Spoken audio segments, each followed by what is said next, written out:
चलिए फटाफट से देखते हैं आज के क्वेश्चंस। आप लोगों ने क्वेश्चन ही बहुत लेट से सेंड करा, इसलिए जो है सॉल्यूशन आने में टाइम लगा आप लोगों को, है ना। तो चलिए देखते हैं, पहले बायोलॉजी करते हैं, फिर केमिस्ट्री और फिर फिजिक्स भी कर देंगे, है ना। तो अभी डायरेक्ट हम लोग आंसर देखते हैं किसका क्या होगा।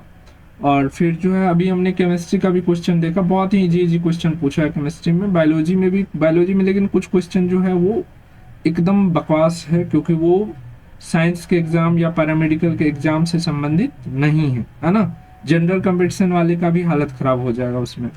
देखते हैं पहला question, what is major cause for atmospheric pollution in metro city. Metro city में सबसे ज्यादा जो होती है ना, मेट्रो सिटी जहाँ भी होती है, बोले तो बड़ा बड़ा सिटी, वहां पर जो ट्रैवलिंग के लिए जो यूजेज होती है ऑटोमोबाइल्स वगैरह, उनसे ज्यादा पॉल्यूशन फैलती है, ठीक है। तो राइट आंसर लगाया गया है, ए नंबर सही है।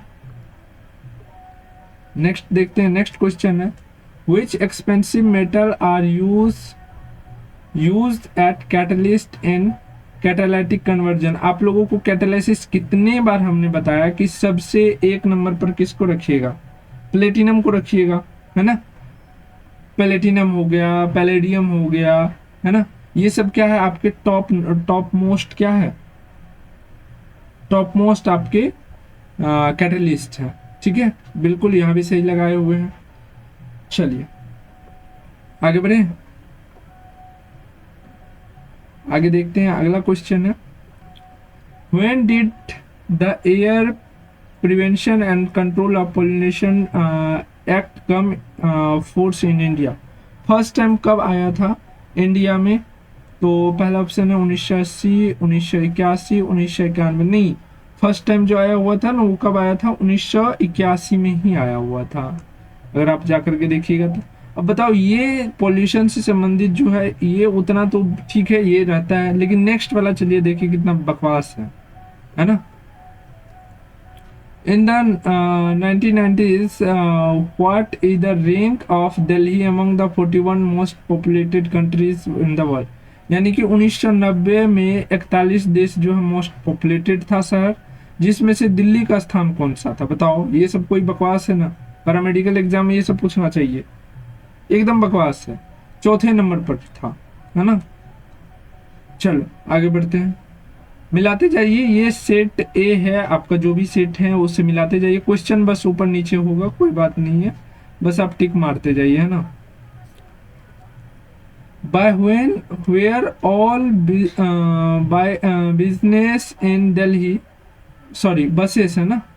Bye when were all buses in Delhi convert to run on compressed natural gas, यानी कि सीएनजी पर जो है, कब जो है दिल्ली की सारे बसेस जो है सीएनजी यानी कि सीएनजी गैस पर चलने लगा है। तो 2002 में ही जो है वहां पर जो है करवा दिया गया था, लास्ट 2002 तक स्टार्ट हो गए थे। चलो आगे बढ़े, चलिए ये दोनों क्वेश्चन जीके के टाइप का था। अब देखिए ये सब क्वेश्चन कितना बार बताया गया है, what is the approx diameter of human आई। और हमने ये जीएनएम और बीएससी नर्सिंग को देखते हुए आपको बोला था कि आंख वाला पोर्शन को अच्छे से देख लीजिए, इस पोर्शन से क्वेश्चन आएगा, ठीक है। चलो आप लोग इसको हमने बताया था मिलीमीटर में, है ना, कि आईबॉल का जो लेंथ होता है वो होता है 24.2 मिलीमीटर, लेकिन यहाँ पर डाल दिया सेंटीमीटर में, जो कितना हो जाएगा 2.4 के समथिंग आएगा, जो कि 2.3 है अप्रोक्सीमेट, सही है, अप्रोक्सीमेट लगा दिया क्वेश्चन में ही, कोई दिक्कत नहीं है। चलो आगे बढ़ते हैं, अगला है, what can cause significant loss of visual function. इसमें से कौन जो है वो दृष्टि कार्य में महत्वपूर्ण हानि किस भाग से हो सकती है? अधिक पलक झपकाना, excessive blinking, damage to any part of the visual system, watching too much television। नहीं, किसी कारण से ही आपका जो है सिग्निफिकेंट लॉस होगा, वैसे नहीं होगा ना। वैसे ज्यादा टीवी देख रहे हैं, ज्यादा मोबाइल यूज करें तो आंख में पेन हो सकती है, उससे ऐसा नहीं कि रोशनी आपकी चली जाती है। देखो आंख से और भी क्वेश्चन पूछा ना, what happen if the optic nerve के बारे में बताए थे, है ना। डैमेज, ऑप्टिक नर्व जब डैमेज होगा तो आपका पूरा विजन तो लॉस नहीं होगा, लेकिन हाँ क्या होगी, थोड़ी बहुत दिक्कत आएगी, है ना। कंप्लीटली लॉस नहीं होगा, बस यही होगा कि दृष्टि हानि होगी। पहला वाला ऑप्शन है कंप्लीटली लॉस ऑफ कलर, तो ये नहीं होगा। हाँ, थोड़ी बहुत दिक्कत होगी, है ना, आंख में अस्थायी रूप से क्या होगा, आपकी विजुअल जाएगी। चलो आगे बढ़े। What is the another name of hypermetropia? Hypermetropia को क्या बोलते हैं हम लोग, दूसरा नाम क्या देते हैं इसको? फार यानी कि दूरदृष्टि दोष भी नाम देते हैं ना इसको। ठीक है, चलो आगे बढ़ो। अभी मिलते जाइए, अभी मिलाते जाइए, अगर कहिएगा तो फिर से सॉल्यूशन करवा देंगे। What is presbyopia? Presbyopia क्या है? ये भी एक प्रकार का क्या है, आंख का डिसऑर्डर है। और इस कंडीशन में क्या होता है कि ग्रेजुअली एज के अकॉर्डिंग क्या होता है, आपकी जो है आंख की जो क्षमता होती है वो कम होती जाती है। ठीक है, एज के अकॉर्डिंग। तो राइट आंसर ए हो जाता। ठीक है, आगे बढ़े। चलिए आगे बढ़ते हैं, अगला क्वेश्चन देखिए। The limbic system along with the hypothalamus is involve in the regulation of which? देखो हाइपोथैलेमस का जहां से बात आया, कितना बार बताया नर्वस सिस्टम में कि बॉडी टेम्परेचर को टिक मारना है। बताओ, इतना इजी इजी क्वेश्चन आया हुआ है। और हमने आपको ब्लड पार्टिकल्स के सबके नाम बोले थे सेकंड नाम रट लेने के लिए कि यहाँ से क्वेश्चन आएगा, आया। देखो, platelets are also known as thrombocyte, है ना, बोले थे ना सबका नाम रख लेने के लिए, रट लेने के लिए कि डायरेक्ट आरबीसी नहीं पूछेगा, इसका दूसरा नाम जो वो पूछेगा, और वही हुआ है। What stimulate the release of factors of activator coagulation? आप लोगों को हमने बताया था, बॉडी फ्लूइड एंड सर्कुलेशन का लेक्चर है, वो भी देख लीजिए, उसमें बताया था कि जब भी कहीं पर ट्रामा या इंजरी होती है तो एयर के कांटेक्ट में जैसे ब्लड आती है तो फिर कोगुलेशन फैक्टर ऑटोमेटिक फाइब्रोजन जो है एक्टिवेट हो जाते हैं, ना कि ऑक्सीजन से, है ना। ठीक, जैसे ही एयर के कांटेक्ट में ट्रामा होती है तो फिर कोगुलेशन होता है। और जब हमने बताया था कि इंटरनल हेमरेज होती है तो वो एयर के कनेक्शन में नहीं आने के कारण ब्लड वहां पर जमा होने लगता है और वहां पर क्लोटिंग नहीं बनती है ना। चलो आगे बढ़े। अगला question, which type of circulatory system do arthropoda and Mollusca? Arthropoda और मोलस्का में कितना ओपन सर्कुलेटरी सिस्टम? आपका जो बायोलॉजी का लेक्चर करवाया गया है देखिए, उसमें झारखंड का जो 24 ये 2024 के लिए करवाए हैं, ये सारा क्वेश्चन करवाया हुआ है। सिर्फ जितना ये डेट वेट वाला जो है ना, ये सब पर हमने फोकस नहीं किया था क्योंकि ये जनरल कंपटीशन वाला है, जो सही बात है ना। How much forest area was initially involve in the projection plan in the Aravalli forest range? इसके बारे में तो हमें भी पता नहीं है, ये कहाँ से पूछ दिया बताओ। तो ये पैरामेडिकल में पूछने लायक क्वेश्चन है, फालतू बकवास क्वेश्चन। चलो आगे बढ़ते हैं, इसका हम आंसर भी नहीं देंगे, छोड़ दो, आने दो गूगल बोर्ड की तरफ से, तभी जो है देखा जाएगा। बकवास टाइप का क्वेश्चन है। When was the national mission of clean Ganga NMG? बताओ, ये प्योर जीके का क्वेश्चन है कि नहीं है? क्या ये बायोलॉजी का क्वेश्चन है कहीं से भी? और उसमें भी ऑप्शन जो है जून 2014 है। अगर आप एनएमसीजी का अगर विकिपीडिया पेज खोलिएगा और वहां पर देखिएगा तो इनिशिएशन इसका जून 2014 में होगा, लेकिन जून 2015 कर दिया, अक्टूबर 2014 कर दिया। ये भी क्वेश्चन का डाउटफुल ऑप्शन है ना। इसका कहाँ से ये होगा, छोड़ो ये दोनों का, क्योंकि वहां पर जब आप जाइएगा विकिपीडिया खोलिएगा जो इसका है ऑफिशियल, वहां पर आपको जून 2014 दिखाएगा। Which gas is essential for aerobic forms of? Aerobic form बोले, एरोबिक रिस्पिरेशन बोले, क्या होगा, O2 होगा ना। परसों वाला क्वेश्चन में तो करवाया हुआ है, कैसे आप लोग बोल सकते हैं कि हार्ड था क्वेश्चन, इतना सिंपल सा। अब कुछ क्वेश्चन इस एग्जाम का था ही नहीं, हार्ड नहीं था, इस एग्जाम का था ही नहीं। पता नहीं वो गाजा फूक लिए थे क्या कि कहीं से एग्जाम क्वेश्चन उठा के डाल दिए यहाँ पर। Which synthetic chemicals have been linked to depletion of the ozone layer? सीधी सी बात है, कौन सा क्षार कर रहा, कौन सा जो है सिंथेटिक रसायन जो ओजोन को खत्म कर रहा, कितना दिन बताया है? CFC, chlorofluorocarbon. बताओ, बचपने से 10th से आप लोग पढ़ते आ रहे हैं कि ओजोन परत को क्षय करने में कौन काम कर रहा है? CFC, क्लोरोफ्लोरोकार्बन कर रहा है। कितना बार, 5 से 7 बार तो हम क्वेश्चन करवा चुके इसके बारे में, फिर भी क्यों गलती? Which part of the eye form an image on the retina? Retina पर कौन करवाता है? आगे जो लेंस रहता है ना, वही ना लाइन को बेंड करवा करके रेटिना पर बनवाता है इमेज, तो लेंस सिस्टम ना। चलो आगे बढ़ते हैं। Which region did Darwin visit during the his वियोग मतलब अपनी यात्रा के दौरान कहाँ कहाँ घुमा था? तो ऑस्ट्रेलिया के एक गोला पेंगो जो था द्वीप था, वहां पर घुमा था। ठीक है, और उसके बाद ये क्या डाल दिया, ऑस्ट्रेलिया वाला है ऑप्शन, हाँ है ऑस्ट्रेलिया। न्यूजीलैंड, हाँ ऑस्ट्रेलिया के बाद न्यूजीलैंड में भी घुमा था। ठीक है ना, उसके बाद पीरू भी घुमा था, तो ढेर सारा जगह घुमा था। लेकिन ऑस्ट्रेलिया दिख जाए तो मार दो फटाक से, क्योंकि यहीं पर एक अथी है, आइलैंड है जो कि फेमस है इसके लिए, है ना।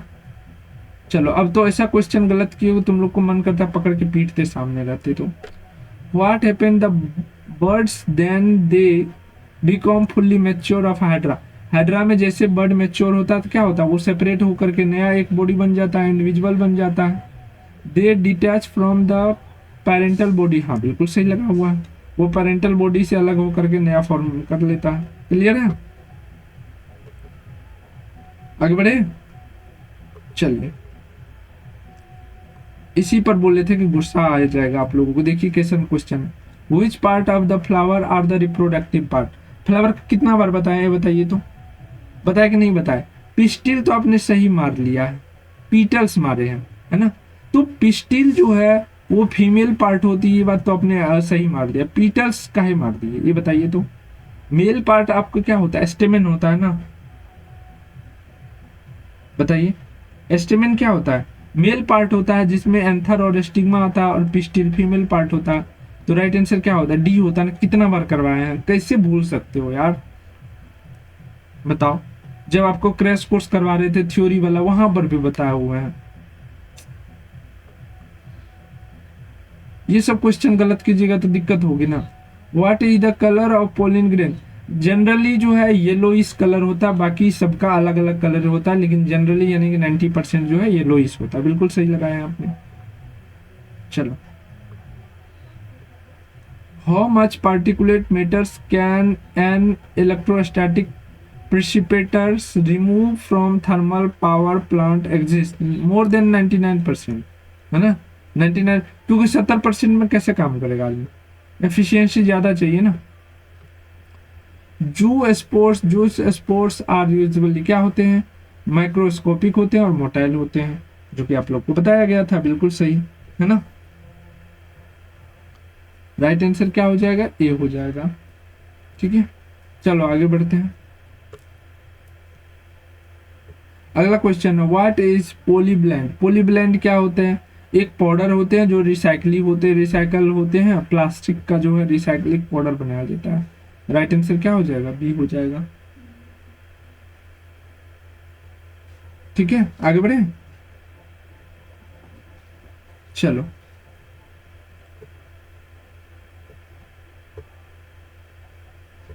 The male gamete in heterogametic organism is called? Male gamete heterogametic organism में क्या कहलाता है? विषम युग्मकी जीवों में नर युग्मक को कहते हैं, क्या कहते हैं? विषम हेट्रोगेमिट मतलब कि जिसका गेमिट अलग अलग हो, अलग अलग बॉडी में बन रहा हो, तो स्पर्म बिल्कुल सही है ना। ओवम और एग तो एक ही चीज हो गया ना, पिस्टिल तो अलग हो गया ना।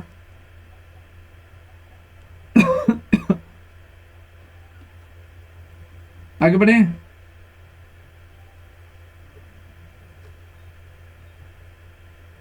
चलिए आगे बढ़ते हैं, अगला क्वेश्चन देखिए। Which of the following animals is a typically example of bisexual hermaphrodite?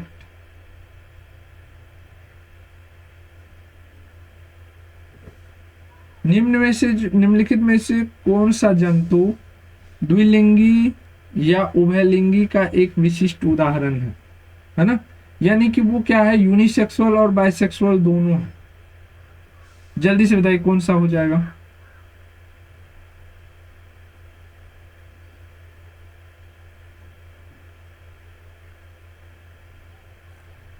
निम्नलिखित में से कौन सा जंतु द्विलिंगी उभयलिंगी का एक उदाहरण है?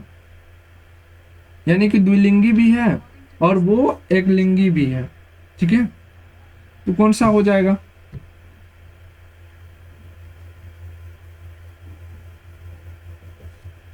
टेपवर्म वगैरह जितना भी आता है, टेपवर्म, अर्थवर्म, ये सब हो जाएगा। क्लियर है? केचुआ हो जाएगा। चलो आगे बढ़ते हैं, अगला क्वेश्चन देखिए। अगला क्वेश्चन है, in which part of the flower are the pollen grain produce? अरे बेवकूफ, मन तो करा इतना पीटेंगे ना तुमको। पोलिन ग्रेन कहाँ बनता है? मेल के पार्ट में, एंथर में बनता है ना, स्टिग्मा पर तो जाता है ना। कैसे कैसे गलत किए बताओ? ये सब गलत करने लायक था क्वेश्चन। नेक्स्ट बढ़ते हैं। नेक्स्ट क्वेश्चन है, how can refractive defect of the eye be correct today apart from the glass? Glass से कैसे हम लोग करते हैं? या तो आप कॉन्टैक्ट लेंस लगाते हो या फिर सर्जरी करके आप उसको करते हो। जैसे कि आप देखते होंगे ना कि एजेड जो होता है हो जाते हैं तो उनका ऑपरेशन करवा करके और वहां पर जो है फिट किया जाता है ग्लासेस, है ना। तो राइट आंसर बिल्कुल सही लगा बी इसने। देखो फिर जीके का क्वेश्चन डाल दिया है ना। What is the approximate length of Ganga river? Ganga river का 2525 किलोमीटर है, जो कि क्या होना चाहिए? सी होना चाहिए, है ना। चलो आगे बढ़ते हैं।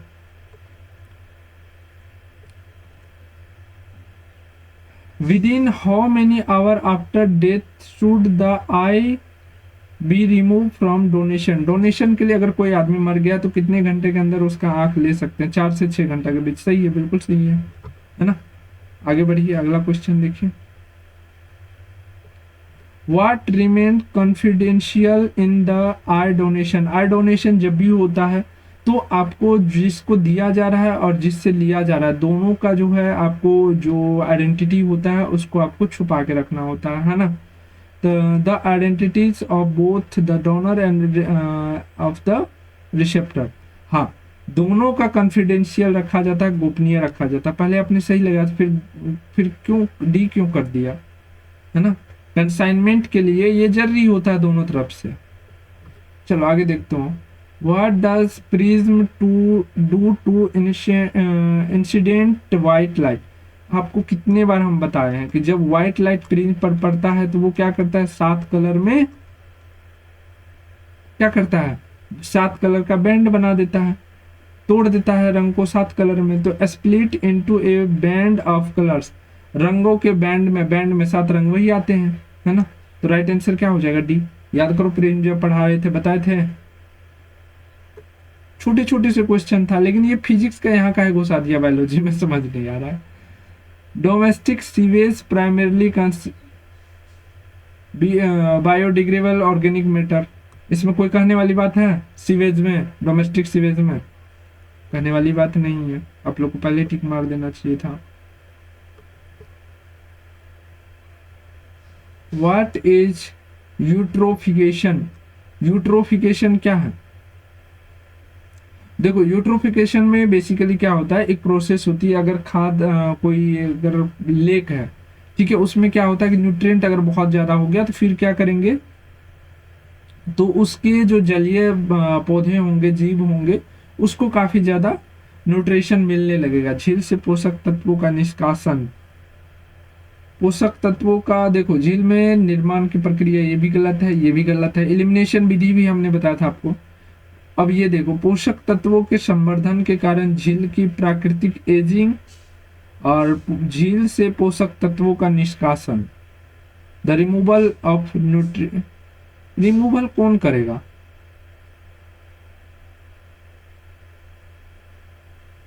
ये हो सकता है ना, पोषक तत्व अगर ज्यादा है उस झील में तो उसकी लाइफ जो है ज्यादा बढ़ेगी, है ना, नेचुरल एजिंग ज्यादा बढ़ेगी।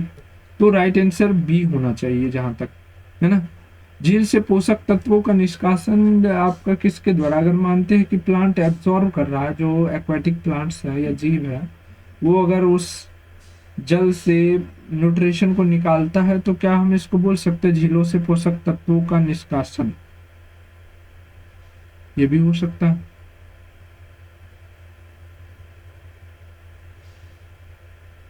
है ना, दोनों के दोनों ऑप्शन लगभग लगभग मैच कर रहे हैं। ठीक है, देखते हैं इसका क्या होता है आगे। ठीक है, आगे बढ़ते हैं। What does the central nervous system include? Central nervous, इसमें भी कोई कहने वाली बात है? ब्रेन एंड स्पाइनल कोड 1000 बार आप लोग को बताया, चैप्टर भी 2 बार, एक बार तो यूट्यूब पर करवाया हुआ, उसके बाद क्रैश कोर्स में भी हमने करवा दिया।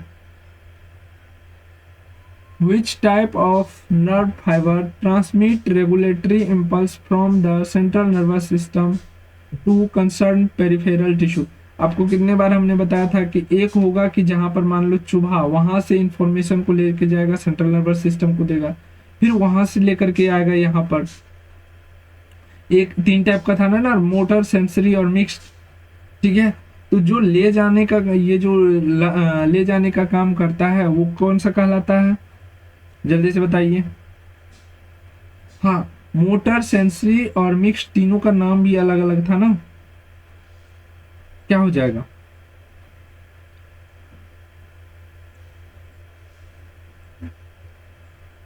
एफरेंट नर्व सिस्टम, एफरेंट ना, इफरेंट ना, एफरेंट नहीं, इफरेंट।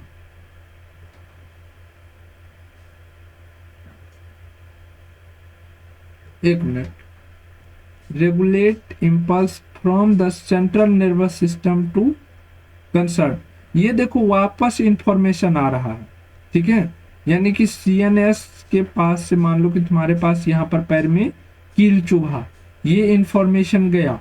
ठीक है, ये इंफॉर्मेशन गया और फिर वापस आया इंफॉर्मेशन कि पैर हटा लो। तो वापस जो आएगा तो सीएनएस से लेकर के जो ऑर्गन है, टारगेटेड ऑर्गन या पेरिफेरल टिश्यू या ऑर्गन जो भी बोलो, वहां तक आया है। तो इस प्रकार के जो इंफॉर्मेशन देने में कौन हेल्प करेगा?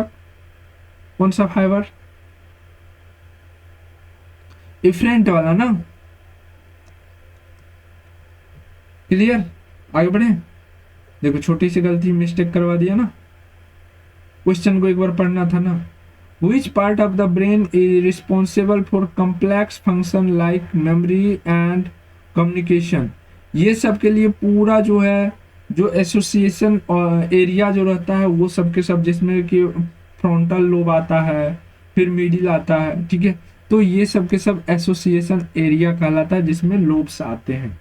क्लियर है?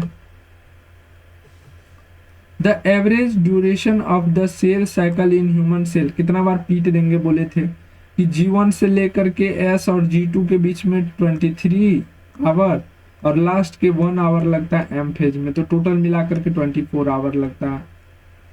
बताया कि नहीं बताए थे?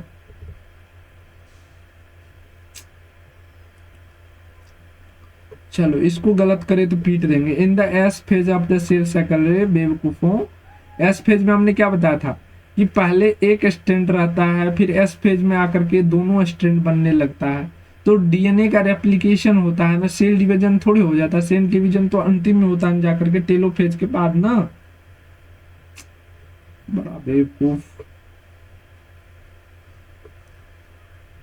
The chemical complex cell envelope of the prokaryote cell consist of, कितने लेयर से बने रहते हैं बताइए? 3 लेयर से ना। कौन कौन से? ग्लाइकोकैलिक्स, ठीक है, उसके बाद जो सेल वॉल और प्लाज्मा मेम्ब्रेन, 3 ही तो था। ये चौथा कहां से आ गया?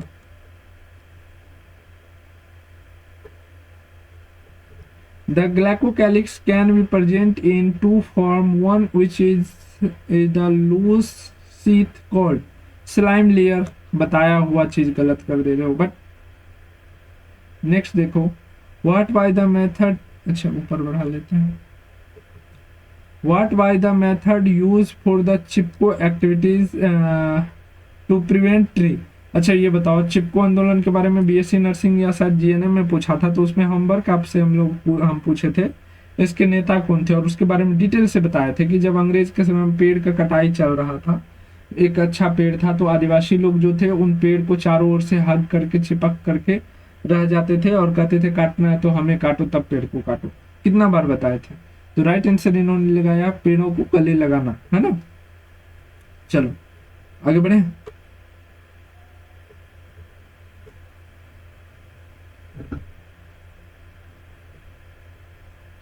चलो आगे बढ़ते हैं, अगला क्वेश्चन।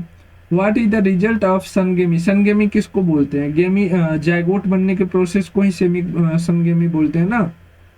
फ्यूजन ऑफ गेमी, तो क्या हो जाएगा? Formation of zygote. कैसा जायगोट? दो है हेप्लॉइड आएगा तो क्या हो जाएगा? डिप्लॉइड हो जाएगा ना। गेमीट के हेप्लॉइड होता है ना, दोनों मिलकर के क्या करता है? डिप्लॉइड सेल बनाता है। आगे बढ़े। Which is the most widely used method for removing particles matter from thermal power plant exhaust? अच्छा ये बताओ, ये तुमको नहीं लग रहा कि फिजिक्स का क्वेश्चन है?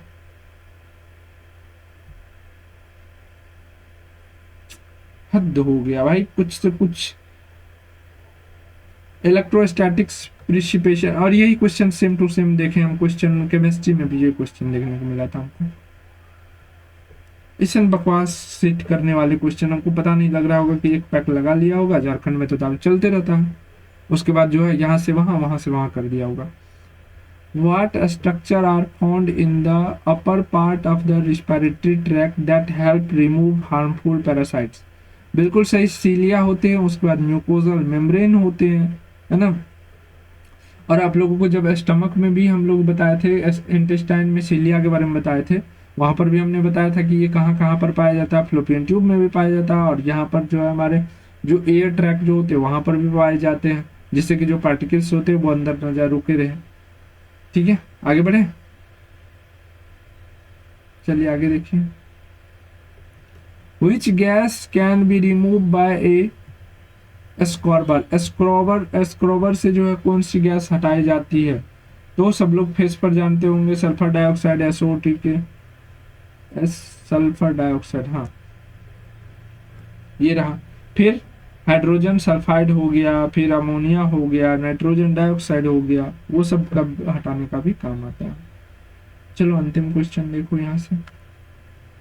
The what size of particulate matter is considered most harmful to human health according to the Central Pollution Control Board CPCB के द्वारा जो है ये निर्धारित किया गया है कि लेस देन 2.5 माइक्रोमीटर का जो होगा ना पार्टिकल्स, वो बहुत ज़्यादा हार्मफुल है, क्योंकि वो ना तो आप देख पा रहे हैं क्लियरली और ना ही ऑब्जर्व पा रहे हैं, लेकिन वो जाकर के ज़्यादा से ज़्यादा हानि पहुंचा रहा।